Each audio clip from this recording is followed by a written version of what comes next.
The county of Suffolk, located on the eastern coast of England, is celebrated for its sweeping coastlines, historical architecture, and quiet rural landscapes. At its heart lies the historic town of Ipswich, a settlement with a rich maritime heritage and a traditionally close-knit community.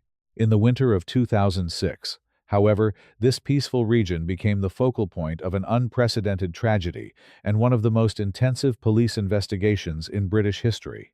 Over a period of just 6 weeks, the community was paralyzed by a profound sense of loss and anxiety.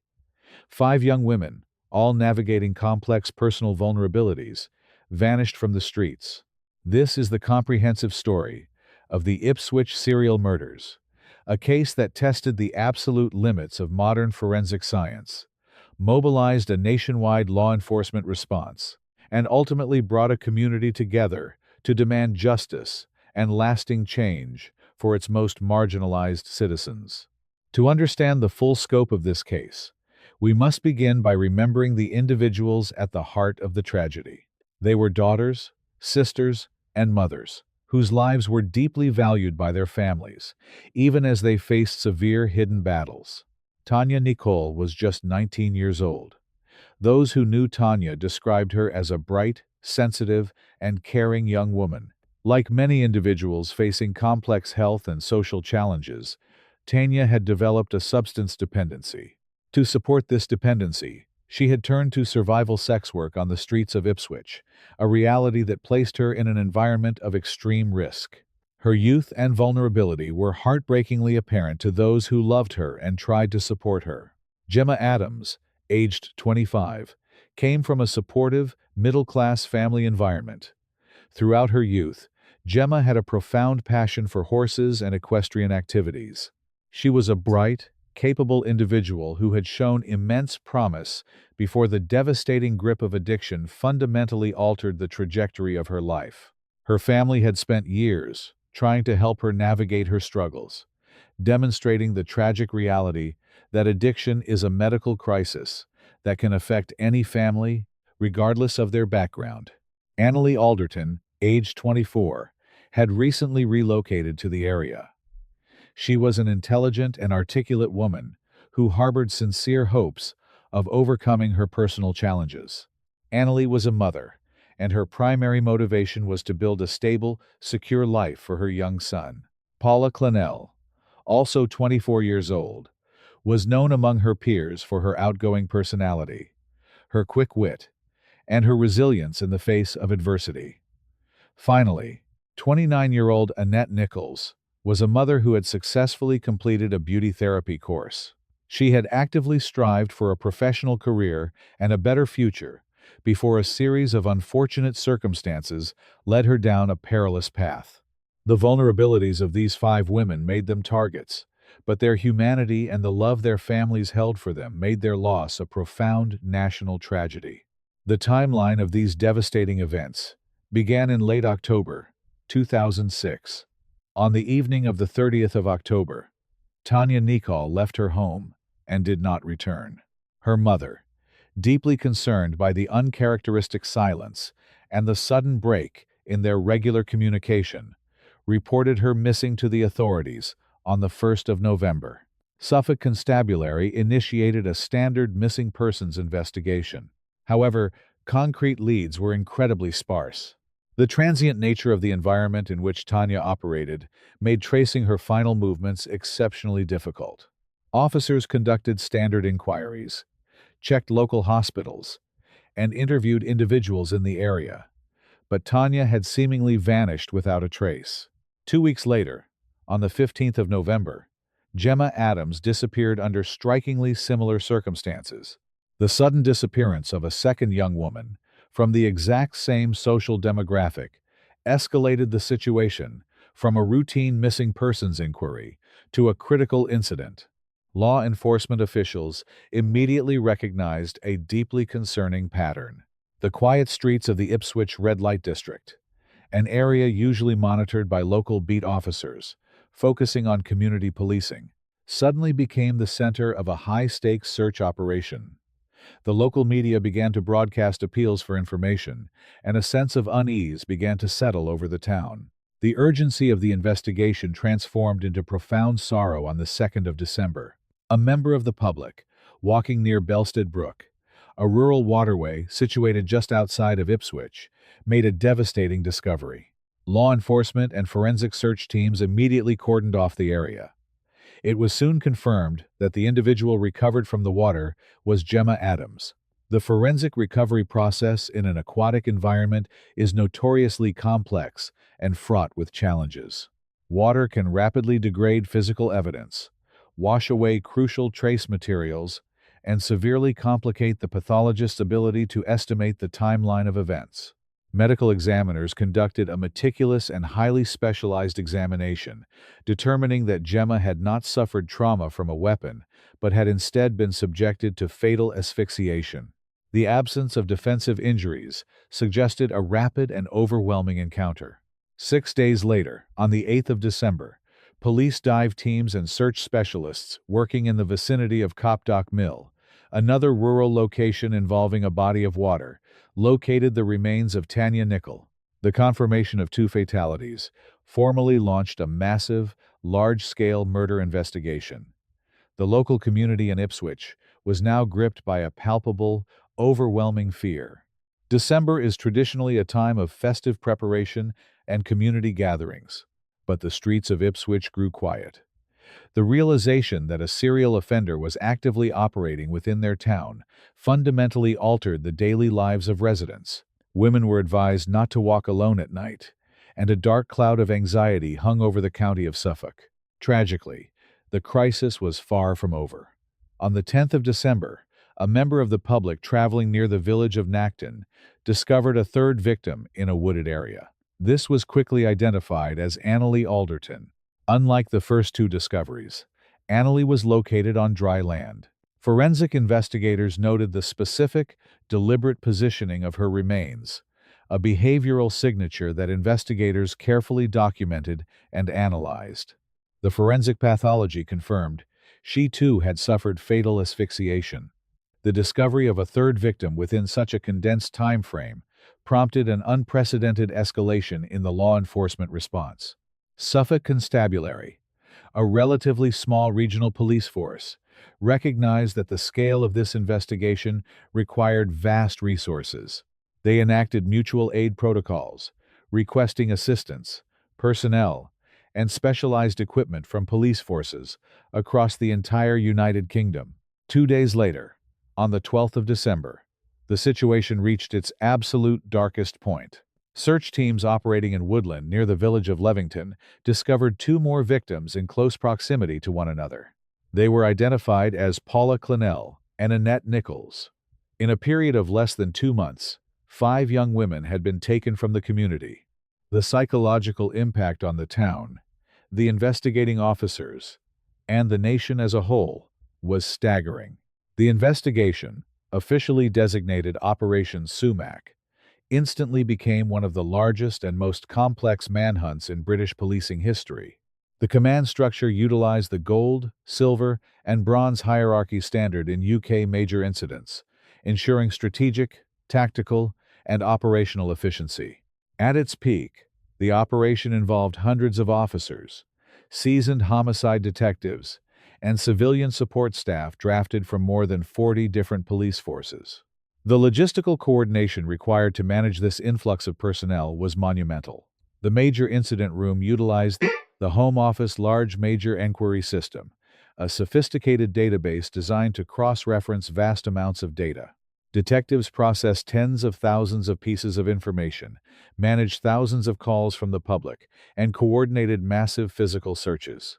The investigative strategy relied heavily on the seamless integration of traditional, rigorous detective work, and cutting-edge digital technology. One of the primary tools utilized was automatic number plate recognition, an advanced camera system that reads and logs vehicle registration plates. Investigators systematically gathered data from every camera located in and around the red light district of Ipswich. They then cross-referenced this massive, complex data set with vehicular movements recorded on the major roads leading to the rural locations where the victims had been discovered. The objective was clear but daunting: to identify any single vehicle that was present in both the urban abduction zones and the rural deposition sites during the highly specific, critical timeframes. Parallel to the digital and logistical investigation, the forensic science operation was moving at a rigorous, exhaustive pace. The Forensic Science Service, a specialized government agency dedicated to providing elite scientific support to criminal investigations, deployed its top experts to Suffolk. Despite the perpetrators' apparent early efforts to utilize water to destroy evidence, the later discoveries on dry land provided a crucial, undeniable opportunity for the scientists. The fundamental principle of forensic science, known as Locard's exchange principle, states that every contact leaves a trace. The investigators operated on the absolute scientific certainty that the perpetrator had taken something away from the scenes and, crucially, had left something behind. The major breakthrough came through the meticulous, microscopic swabbing of the victims for trace biological evidence. On the remains of Anneli Alderton and Annette Nicholls, highly trained forensic biologists identified microscopic deposits of cellular material that did not belong to the victims. Utilizing advanced polymerase chain reaction techniques, scientists successfully amplified this microscopic biological material and isolated a complete male DNA profile. This was a triumph of modern forensic biology, extracting a genetic blueprint from an environment exposed to the winter elements. In the United Kingdom, the National DNA Database is a powerful, centralized investigative resource, holding the genetic profiles of millions of individuals who have previously passed through the criminal justice system. The unidentified male profile extracted from the victims was uploaded to this database. The system processed the genetic markers and returned a definitive, undeniable match. The DNA belonged to a man named Steve Wright. Wright was a 48-year-old forklift truck driver, living quietly in the center of Ipswich. His genetic profile was on the national database not for a violent crime, but due to a minor, unrelated conviction for theft several years prior. This singular scientific connection transformed the entire trajectory of Operation Sumac in an instant. Steve Wright went from an unknown citizen to the prime suspect in the largest murder investigation in the country. However, experienced detectives knew that a DNA match alone, while incredibly compelling, is not always sufficient to secure a conviction in a complex trial. In cases involving sex workers, a suspect might attempt to claim innocent contact to explain the presence of their DNA. To prevent this, investigators needed to build a comprehensive, impenetrable matrix of circumstantial, digital, and physical evidence around him before making a move. Surveillance teams were immediately deployed to monitor Wright's movements 24 hours a day. Simultaneously, detectives delved back into the automatic number plate recognition and closed-circuit television data with a new, highly specific focus. They looked exclusively for Wright's vehicle, a dark blue Ford Mondeo. The digital footprint they uncovered was damning. The camera networks had captured his specific vehicle, moving slowly through the red light district on the precise nights each of the 5 women had vanished. Furthermore, the cameras successfully tracked the dark blue Mondeo, traveling out of the town center, heading directly towards the rural locations where the victims were later found during the early hours of the morning. To completely solidify the case and eliminate any possibility of reasonable doubt, forensic scientists turned to the microscopic world of trace evidence.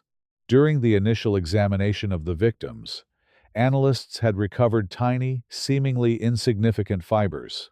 When Wright was placed under covert surveillance, investigators carefully noted his clothing, specifically paying attention to a high-visibility jacket he regularly wore for his employment as a forklift driver.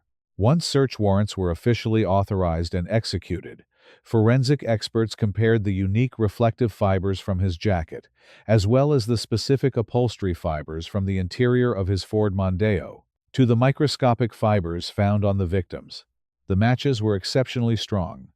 This provided a crucial secondary layer of physical evidence, separate from the DNA, connecting him directly and undeniably to the victim's final moments.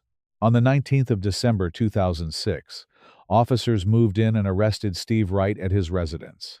The arrest was conducted with absolute precision and discipline to ensure the strict preservation of any remaining forensic evidence within his home and his vehicle. During the subsequent police interviews, which were conducted by highly specialized detectives, Wright adopted a defensive, calculated strategy. He admitted to utilizing the services of the women, a direct attempt to explain away the presence of his DNA and the transferred fibers as the simple result of consensual encounters.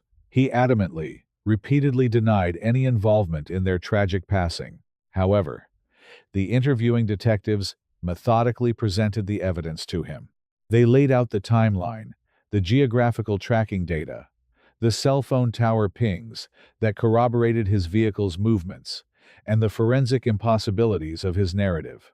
The sheer volume of evidence, ranging from the microscopic cellular material to the macro-level vehicular tracking, formed an inescapable web. Despite his denials, the Crown Prosecution Service determined that the evidence was overwhelmingly sufficient to authorize charges. Steve Wright was formally charged with the murders of all 5 women. The trial of Steve Wright commenced in early 2008 at Ipswich Crown Court. It was a judicial proceeding that commanded absolute national and international attention. The prosecution presented a clinical, highly organized, and overwhelming case built entirely on the unshakable foundations of modern forensic science and digital tracking. The jury was carefully educated by expert witnesses on the statistical probabilities of DNA profiling. The experts explained, with absolute scientific clarity, that the chance of the DNA found on the victims belonging to anyone other than Steve Wright was 1 in a billion. The prosecuting attorneys painstakingly outlined the timeline for the jury, utilizing the closed-circuit television and automatic number plate recognition data to create a visual, undeniable map of Wright's movements. They demonstrated that he was the only individual who had the opportunity, the physical connection, the geographical presence, and the timeline to commit these acts. The defense maintained their narrative of innocent association. They suggested that another, unknown individual was responsible for the fatalities after Wright had interacted with the victims and dropped them off.